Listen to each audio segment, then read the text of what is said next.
to episode 7 of the Smart Home Collective. Today, I am delighted to be joined by Tom Davies, CEO of Fluss.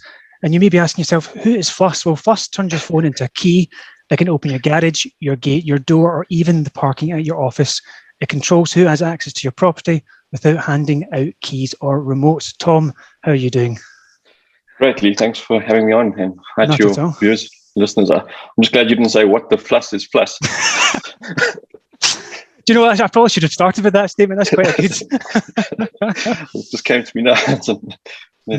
What the Fluss is Fluss. I'm going to pinch that as the title of this podcast.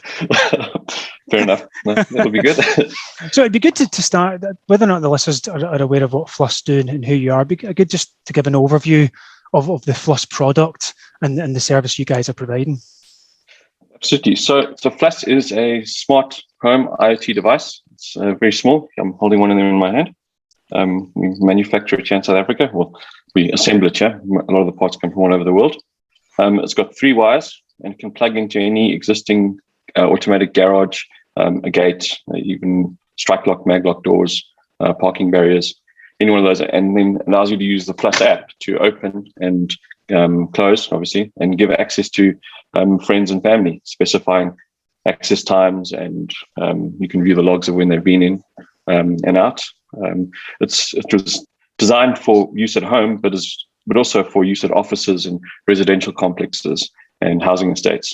So if you have one Fluss device and hundreds of users, then all of them can gain access on their phone, easily revoke access if you don't want your mother-in-law to visit you anymore.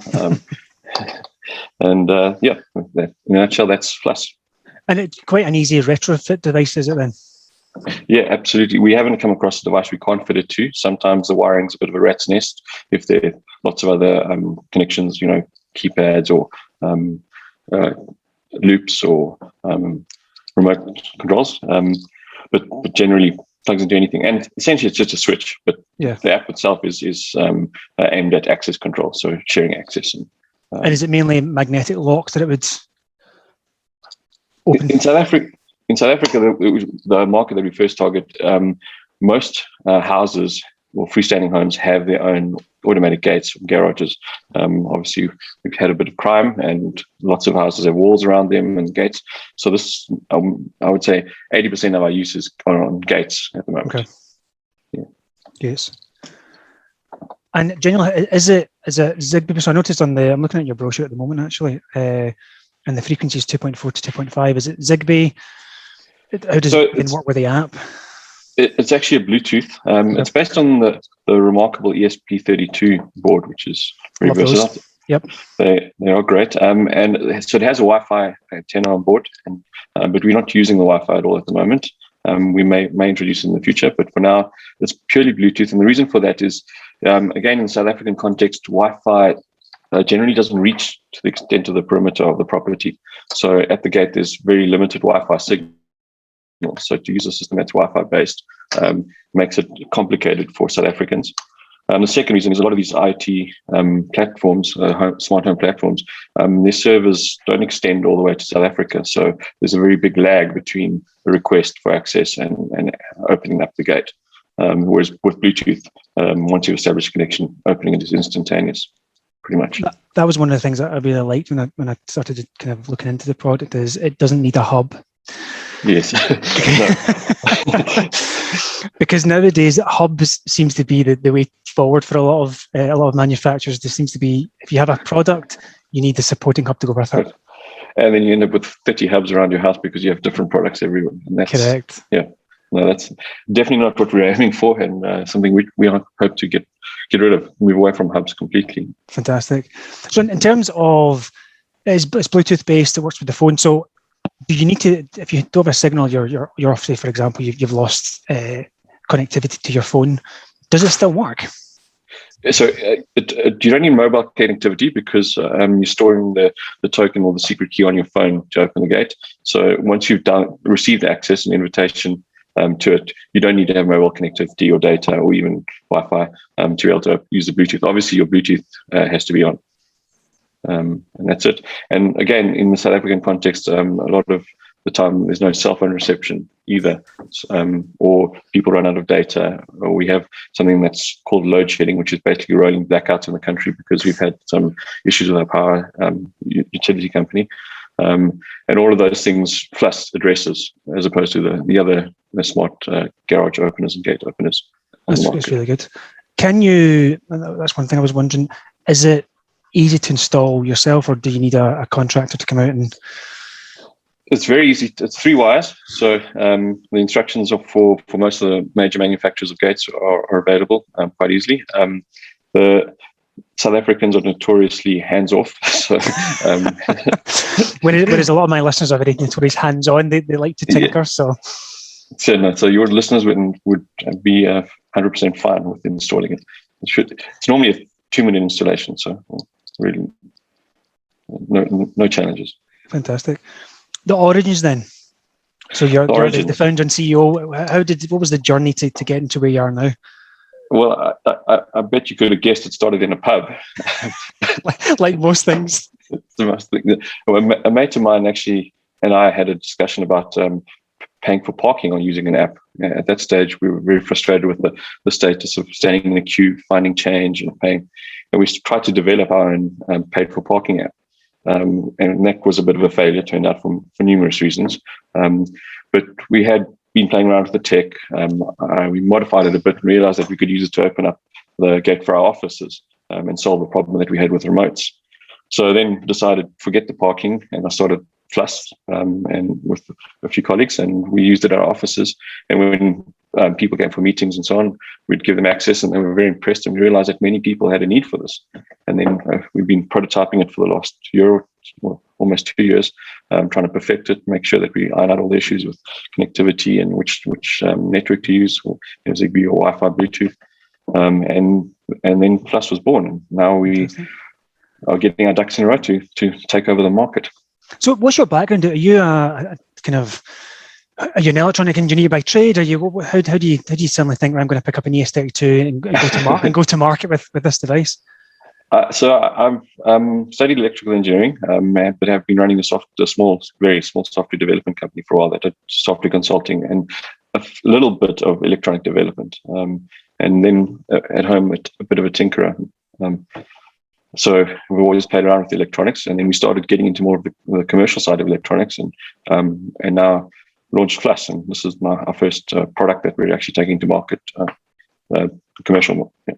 Yeah, great. So when did it officially then? I don't want to say the word go live. When did it officially become a kind of a mass availability? It's only been in the last few months that we've started selling to the public. Yeah, so it's an open beta at the moment, but soon we hope to ramp up the PR and the marketing soon. We're continually ramping it up, and we're hoping to start mass producing or mass selling Flusses very quickly. Has there been much demand right now, or do you find you're very much in the early stages? We're quite in the early stages. There's a lot of demand, a lot of excitement, but I think South Africa hasn't adopted the smart home culture as fast as the rest of the world, and South Africa is where we focus on, just purely because we're here now. Yeah. Obviously, we have world domination in our sights, but it might take a while to get there. So at the moment, then, if somebody was to go into who's not from South Africa, could they order it, or is that you're doing international shipping yet? Or is that too early? It's a bit early for it. If they wanted to get help, they could drop me an email. We can arrange a prototype, perhaps, or something. There's just some compliance that we have to, some compliance boxes we have to tick for certain markets. So we're getting there slowly. But soon. Yeah, no, that's great. The price point, I was actually amazed how nice the price point was. I think when I saw what it can do, and it's 899 Rand, which for me the equivalent is about £44. Is that right? Yeah, might be even less. Yeah, but around the £40 price mark, or I probably should usually do the equivalent for US. So American listeners, apologies, I'm not going to do the conversion. but for a £40 to £45 device that can do that with no hub, I think the price point is fantastic. Really, really good. How did you find getting the right balance between what was palatable for consumers? Well, I mean, to be honest, I would love to give Fluss away for free. I think that our world domination plans are more around providing a great service that adds value to customers rather than making a massive margin off the hardware. Mm-hmm. But obviously, we have costs and we have to cover them. So this is the balance that we found between the cost of the device and manufacturing and shipping and all the marketing that goes around with it, and something that consumers are willing to stomach. Yeah, no, yeah. When you think about nowadays, the price of smart door locks can be anywhere from 200 British pounds plus. So the thought, and then you need the hub, and then you need the hub to go with it. Yeah. So the thought of being able to retrofit something to open gates and doors for the sake of for what the price is I'm amazed at the price, and that's one of the reasons I wanted to speak to you, Tom, because I think the product seems exciting, the price point seems exciting. I'm just hoping that South African border is broken down. You can start doing international shipping. Definitely, and we will get this soon. So I can't wait to send you a few to try out. Fantastic. So the name. So what the Fluss is quite apt. Where did the name come from? I've worked with a few startups in my life, and the hardest part is always finding the name. But so someone actually came up to us and said, "What about the German Fluss, which means flow?"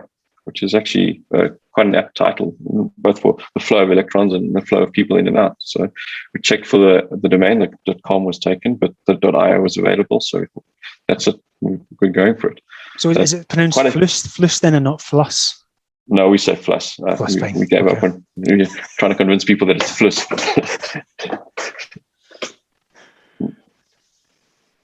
So I'm just scanning through some of my notes here.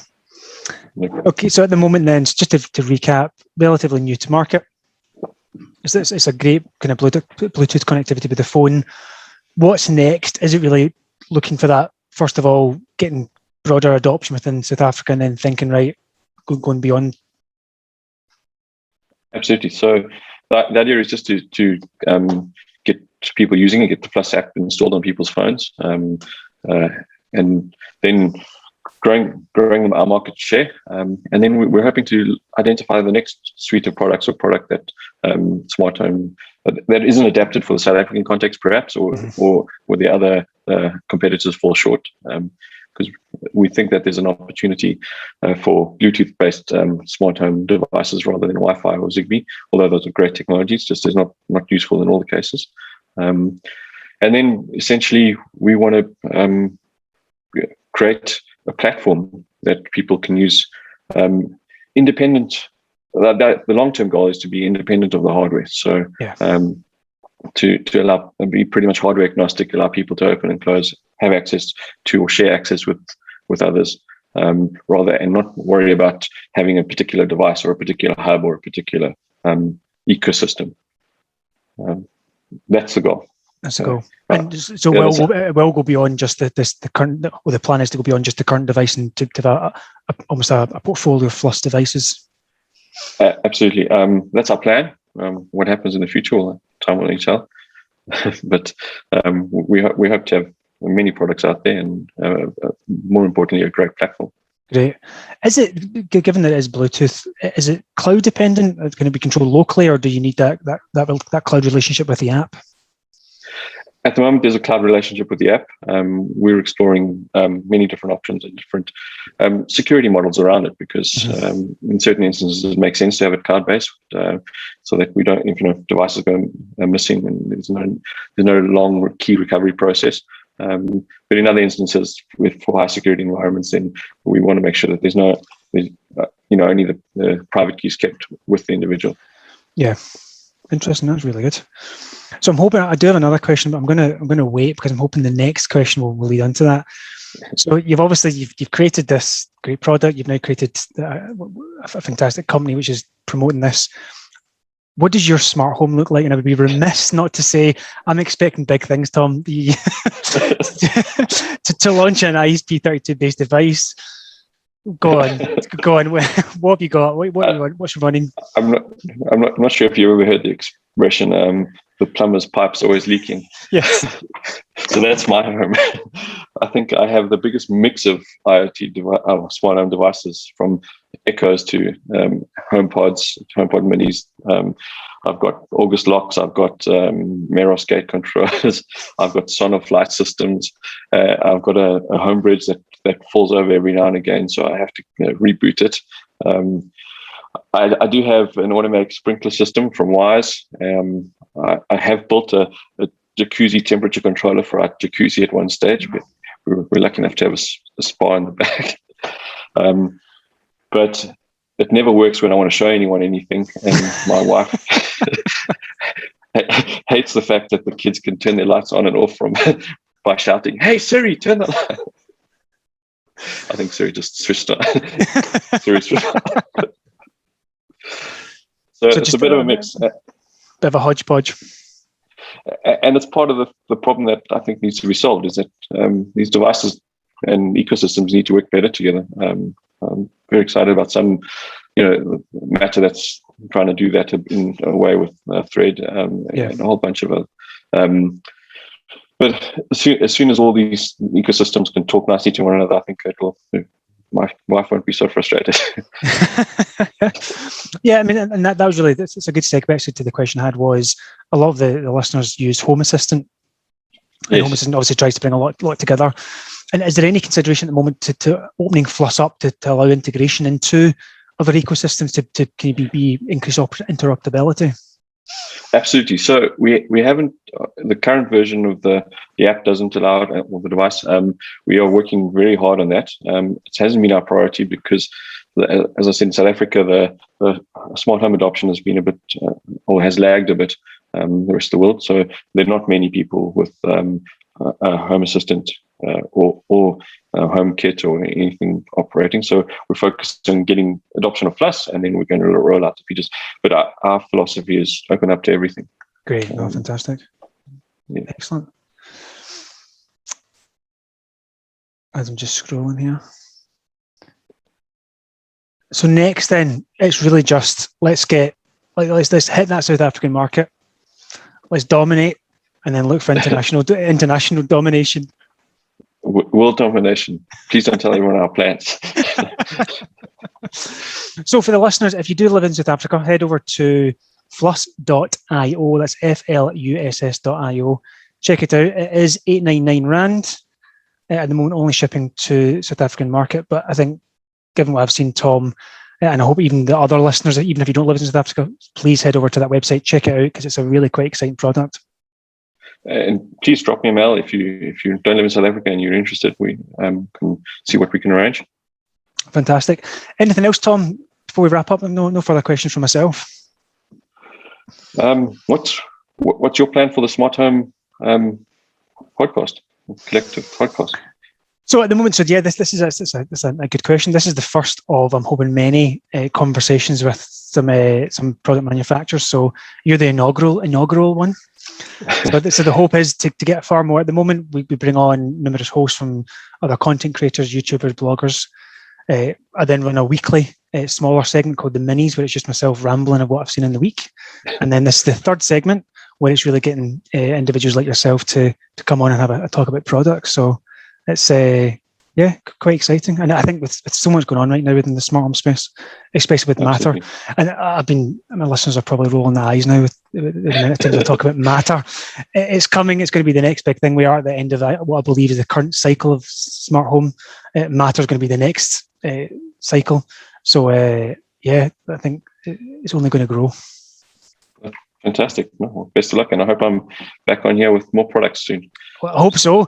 Yeah, and for the listeners, me and Tom will keep in touch to any updates with product development, with Shipping International. We'll certainly keep you updated. Okay.